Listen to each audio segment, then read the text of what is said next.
Squash এদেশে একেবারেই অজনপ্রিয় খেলা, তবে দীর্ঘকাল ধরেই খেলাটির চর্চা আছে। সাধারণত অভিজাত ক্লাবগুলোতে স্কোয়াশ খেলা হয়ে থাকে বলে তেমন কোনো প্রচারও নেই।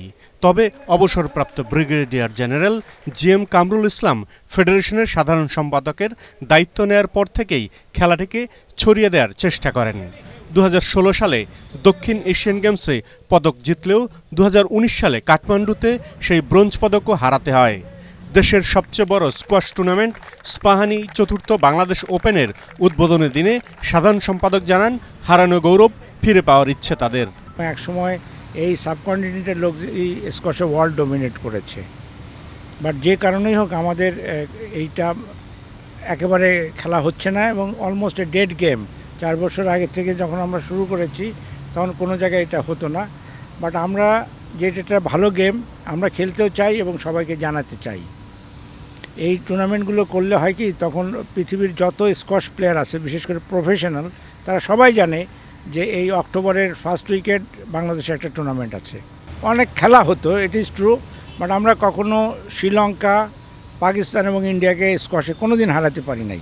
বাট আমরা ওই পর্যায় থেকে এখন অনেক বেটার পর্যায়ে আছি। এখন আমরা কনফিডেন্ট যে আমরা সাউথ এশিয়ান গেমে মেডেল পাবো ইনশাল্লাহ, এবং লাইকলি আমরা 2টা মেডেল পাবো, ছেলে এবং মেয়েদের। আমরা মানটা আগের চেয়ে অনেক ইমপ্রুভ করেছি, বাট আমাদের আরও অনেক ইমপ্রুভ করতে হবে। যেহেতু একটা টেকনিক্যাল খেলা, এখানে একটু সময় লাগে প্লেয়ারদের স্কিলটা ডেভেলপ করতে, বাট আমরা ওই সাফিসিয়েন্ট প্লেয়ার করে ফেলেছি। এখন যদি আমরা একটা কোচ পাই আর আমাদের কমপ্লেক্সটা যদি পাই, আমি কনফিডেন্ট যে খুব তাড়াতাড়ি আমরা সাউথ এশিয়ান মানকে অতিক্রম করতে পারবো। এক সময় স্থবির হয়ে পড়েছিল স্কোয়াশ খেলা, কিন্তু এখন নিয়মিতই আয়োজন করা হয় টুর্নামেন্ট। তবে নিজস্ব একটি স্টেডিয়ামের অভাব থেকেই যাচ্ছে খেলোয়াড়দের। প্রায় মৃত ছিল এই স্কোয়াশ গেমটা। দেন এখন আমাদের বাংলাদেশে আনাচে কোনাচে বিভিন্ন ইনডোর কোর্ট, ক্লাসরুম কোর্টে স্যার অনেক ভালো করছে। আর এখন সবাই জানে, আমার মতে অনেকের প্রচণ্ড পপুলারিটি হয়েছে এই খেলাটা, অনেক মানুষ জানে। আর এখন অনেক ফিমেল, আগে আমরা জাস্ট 4 জন ফিমেল ছিলাম, বাট এখন আমাদের ফিমেলের সংখ্যা অনেক বেড়ে গেছে, 40 জন 50 জন। আমরা আশা করি যদি আমরা একটা ভালো বিদেশি উন্নত কোচ পাই 6 মাস 2 মাস এটার জন্য, 1 থেকে 2 বছরের জন্য, তাহলে ইনশাল্লাহ আমরা অনেক ভালো করতে পারবো।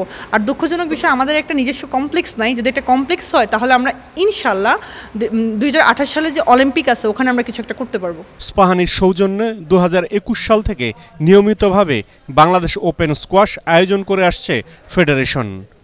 এতে করে বিদেশিদের সঙ্গে প্রতিদ্বন্দ্বিতা করে নিজেদের স্কিল বাড়িয়ে নেয়ার সুযোগ পাচ্ছেন খেলোয়াড়রা।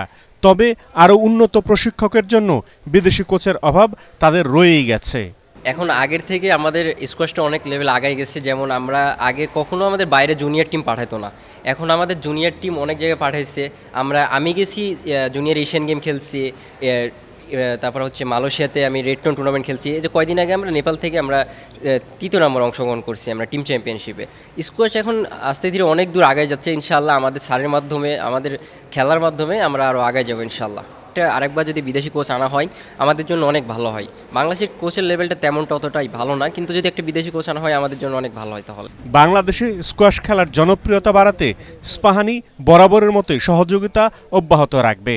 এদিকে 2028 সালের অলিম্পিক গেমসকে টার্গেট করে এগিয়ে যেতে চাইছে বাংলাদেশ স্কোয়াশ খেলা। পরাগ আরমান, এটিএন বাংলা, ঢাকা।